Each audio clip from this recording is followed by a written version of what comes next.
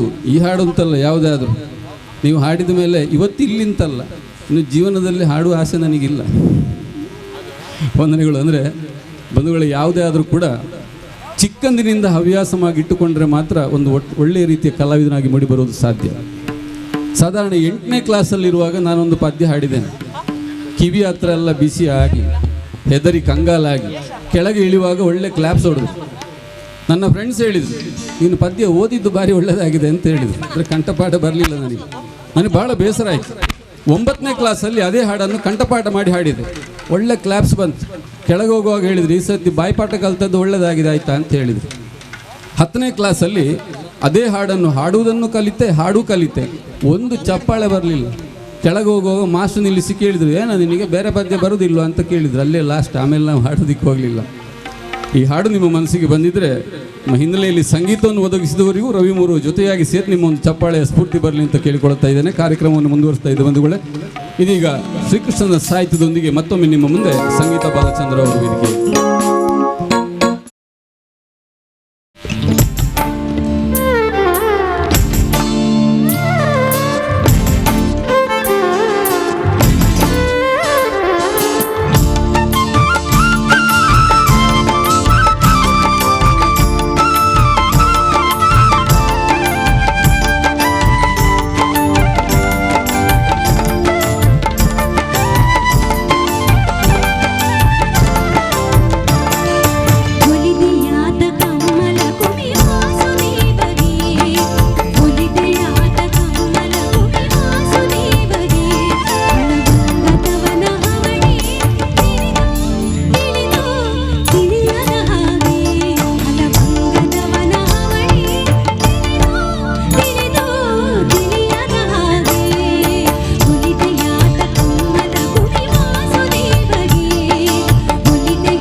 ದೇವಸ್ಥಾನಕ್ಕೆ ಭಾರಿ ರಶ್. ಈಗ ಇನ್ನೊಂದು ತಿಂಗಳಂತೂ ಹೆಚ್ಚು ರಶ್. ಸೆಕೆಂಡ್ PUC ಪರೀಕ್ಷೆ ನಡೀತಾ ಉಂಟು. ಇವತ್ತು ಮ್ಯಾಥಮೆಟಿಕ್ಸ್ ಮುಗಿದಿದೆ. ಹಾಗೆ ಇನ್ನು ಸ್ವಲ್ಪ ಸಮಯ ಕೊಡಿದ್ರೆ SSLC ಎಕ್ಸಾಮ್ ಬರ್ತದೆ. ಮಕ್ಕಳಿಗೆಲ್ಲ ನಾನು ಓದಿದ್ದೇ ಬರಲಿ ಅಂತ ಹೇಳಿ ದೇವರ ಹತ್ರ ಪ್ರಾರ್ಥನೆ. ಪೇರೆಂಟ್ಸಿಗೆಲ್ಲ ತನ್ನ ಮಗು ಒಳ್ಳೆ ಮಾರ್ಕ್ಸ್ ತೆಗಿಲಿ ಅಂತ ಪ್ರಾರ್ಥನೆ. ಮತ್ತು ಇನ್ನು ಪರೀಕ್ಷೆ ಮುಗಿದ ಮೇಲೆ ಒಂದು ಪ್ರಾರ್ಥನೆ ಇರ್ತದೆ. ಈ ಸರಿ ವ್ಯಾಲ್ಯೂಯೇಷನ್ ಮಾಡುವವರಿಗೆ ಕರೆಕ್ಟ್ ಟೈಮಿಗೆ ಸರಿಯಾಗಿ ವ್ಯಾಲ್ಯೂಯೇಷನ್ ಮಾಡುವಾಗ ಮಾಡಿ ದೇವರು ಅಂತ ಅದಕ್ಕೂ ಒಂದು ಪ್ರಾರ್ಥನೆ ಎಕ್ಸ್ಟ್ರಾ ನಮ್ಮಲ್ಲಿ ಇರ್ತದೆ. ಎಲ್ಲ ದೇವಸ್ಥಾನಗಳಲ್ಲಿ ಅದಕ್ಕಾಗಿ ರಶ್. ಈಗ ಸಂಗೀತ ಮತ್ತು ಸಾಹಿತ್ಯ ಒಂದೇ ನಾಣ್ಯದ ಎರಡು ಮುಖಗಳಿದ್ದ ಹಾಗೆ. ಕೇವಲ ಸಾಹಿತ್ಯ ನಿಮ್ಮ ಮನಸ್ಸಿಗೆ ಪರಿಣಾಮವನ್ನು ಬೀರೋದಕ್ಕೆ ಸಾಧ್ಯ ಇಲ್ಲ. ಹಿನ್ನೆಲೆಯಲ್ಲಿ ಸಂಗೀತ ಇದ್ದರೆ ಮಾತ್ರ ಒಳ್ಳೆಯ ರೀತಿಯ ಪರಿಣಾಮವನ್ನು ಬೀರೋದಕ್ಕೆ ಸಾಧ್ಯ. ಈ ನಿಟ್ಟಿನಲ್ಲಿ ವೇದಿಕೆಯ ಹಿನ್ನೆಲೆಯಲ್ಲಿ ನಮ್ಮ 15 ಜನ ಕಲಾವಿದರ ತಂಡ ಹಿನ್ನೆಲೆಯಲ್ಲಿ ಸಂಗೀತದಲ್ಲಿ ಸಹಕರಿಸ್ತಾ ಇದ್ದಾರೆ. ಇದೀಗ ರಾಗ ಹಂಸಧ್ವನಿಯಲ್ಲಿ ವೇದಿಕೆಯಲ್ಲಿ ಸಂಗೀತ ಪರಕರಗಳಿಂದಲೇ ನಿಮ್ಮನ್ನು ರಂಜಿಸುವ ಅನ್ನೋ ಶ್ರಮ ಇದೀಗ ನಮ್ಮ ವೇದಿಕೆಯ ಕಲಾವಿದರಿಂದ.